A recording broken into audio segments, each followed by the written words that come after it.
Assalamualaikum warahmatullahi wabarakatuh. Isang kapatid natin ang nagtanong, sabi niya, ano po yung mangyayari sa aking pag-aayuno na kung saan hindi po ako nakakain ng sahur?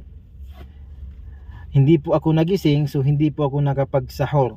So itutuloy ko ba ang aking pag-aayuno? Ano po yung mangyayari sa aking pag-aayuno?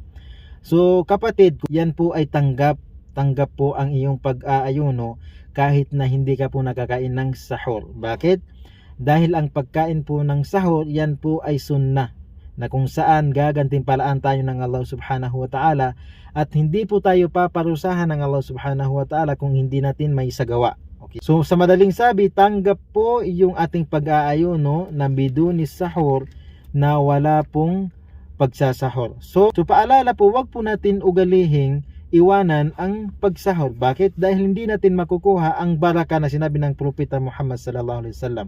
Ang Propeta Muhammad sallallahu alaihi wasallam ay kanyang sinabi na tasahharu fa inna fis sahuri baraka, kayo ay kumain ng sahur dahil ito ay may baraka. Assalamualaikum warahmatullahi wabarakatuh.